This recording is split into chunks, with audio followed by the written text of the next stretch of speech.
Good morning students. बच्चों, आज मैं आप लोगों को 10th क्लास की आपकी इंग्लिश की वर्कशीट नंबर 18 सॉल्व कराऊंगी, जिसकी डेट 19 अगस्त 2021 रहेगी।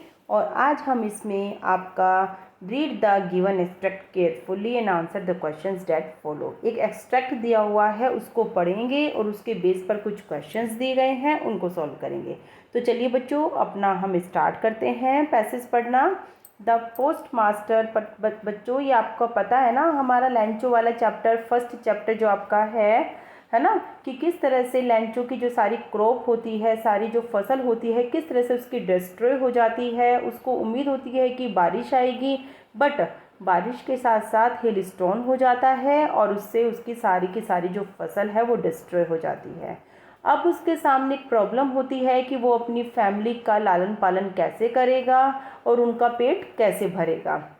But he had completely faith in God, लेकिन उसको पूरा विश्वास था भगवान में। So he decided to write a letter to, इसलिए उसने एक निश्चय किया कि वह भगवान को एक लेटर लिखेगा, जिसमें उसने डिमांड किया था कि वो 100 पैसों की डिमांड उसने की थी और भगवान उसको भेजेंगे, ऐसा उसका फुल फेथ था।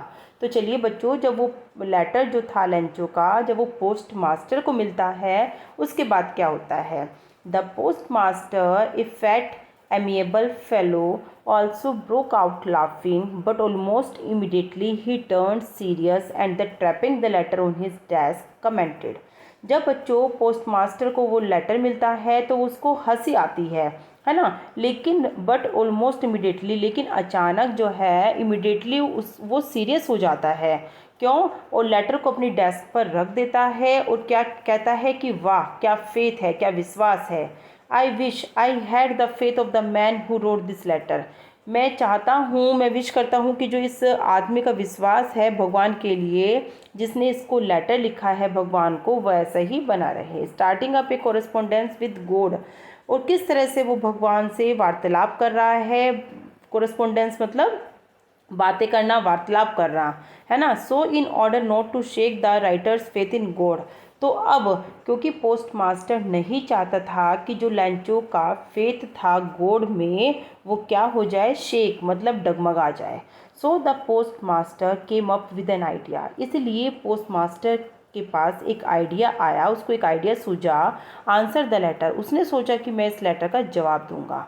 But when he opened it, लेकिन जब उसने उसको खोला, it was evident that no answer it, he needed something more than goodwill, ink and paper. तो उसे क्या लगा कि इसमें लेटर को लिखने के लिए उसे एक अच्छी इंक, पेपर के साथ साथ किसी और चीज़ की ज़रूरत है। और वो क्या चीज़ है बच्चों, जिसमें लैंचो ने डिमांड किया था कि उसको पैसे चाहिए, 100 पैसे उसकी डिमांड की थी।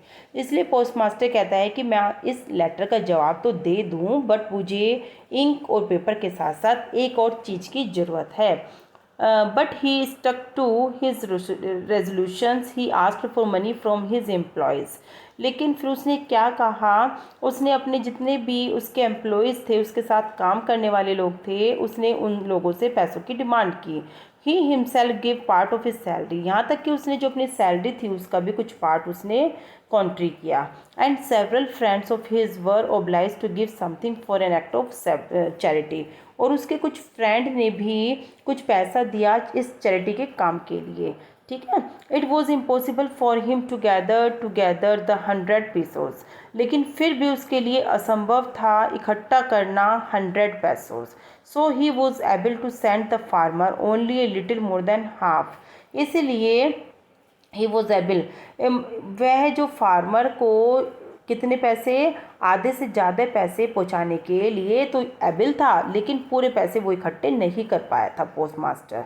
ही put the money in an envelope addressed to Lencho, उसने पैसे को एक एनवलप में रखा, है ना, और उसने एड्रेस कर दिया लैंचो को। And with it a letter containing only a single word as a signature God, और उसने उसके ऊपर केवल एक ही सिग्नेचर किया कि क्या, गॉड, जैसे कि वो लेटर गॉड के यहाँ से आया हो। जब वो लेटर लैंचो के पास पहुँचेगा तो लैंचो को ऐसा लगेगा कि जैसे गॉड ने उसके लेटर का जवाब दिया है, गॉड ने उसकी मदद की है। What idea did the postmaster came up with after reading Lancho letter? है ना। तो आइडिया क्या, पोस्ट मास्टर के दिमाग में क्या आइडिया आया जब उसने लेंचो के लेटर को पढ़ा? बताओ बच्चों।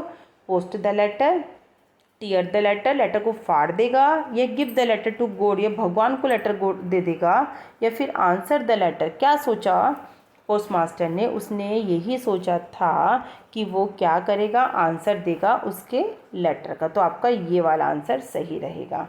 What more was required to answer the letters than goodwill ink and paper? अब बताओ बच्चों कि क्या और चीज़ की ज़रूरत थी उसको लेटर लिखने के लिए? स्टैम्प की, मनी की, पोस्ट बॉक्स की, या विश की? उसको ज़रूरत थी पैसे की। ठीक है, किस चीज़ की ज़रूरत थी? पैसे की। Look at the pictures below and tell which one can not be an act of charity. आपको ये पिक्चर देखनी है ABCOD, और इसमें से बताना है कि इसमें से कौन सा एक्ट चैरिटी एक्ट नहीं है। देखो बच्चों, इस पहले वाले एक्ट में हमारा क्या हो रहा है, हमारी जो बच्चा है वो एक हेल्प नीडी पर्सन को एक फ्रूट दे रहा है, तो ये तो चैरिटेबल एक्ट हो गया। सेकंड, ब्लड डोनेशन भी हमारा चैरिटेबल एक्ट है।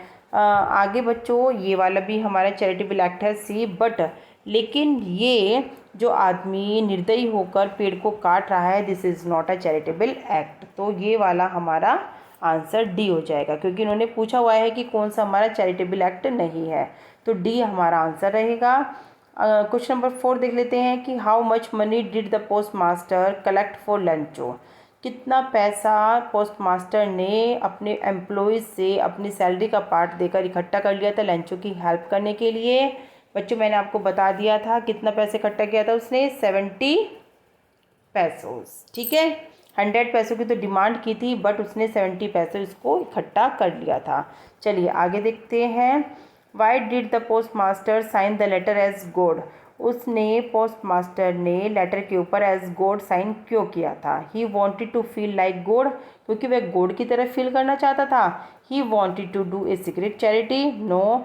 ही did not want to shake Lencho faith in God, क्योंकि वह लेंचो का फेथ जो था भगवान में उसको डगमगाना, उसको तोड़ना नहीं चाहता था। And he wanted to help Lencho in really, और वो वास्तव में लेंचो की हेल्प करना चाहता था। ठीक है, तो ये वाला आंसर हमारा C रहेगा इसका, ये वाला। इस तरह से बच्चों आपकी ये जो आज की वर्कशीट थी ये आपकी कंप्लीट हो जाती है। जिस तरह से मैंने आपको बताया है आप इस तरह से अपना काम कंप्लीट कर लेंगे, और आई होप वीडियो आपको अच्छी लगी होगी, तो वीडियो को लाइक ज़रूर करना। थैंक यू बच्चों।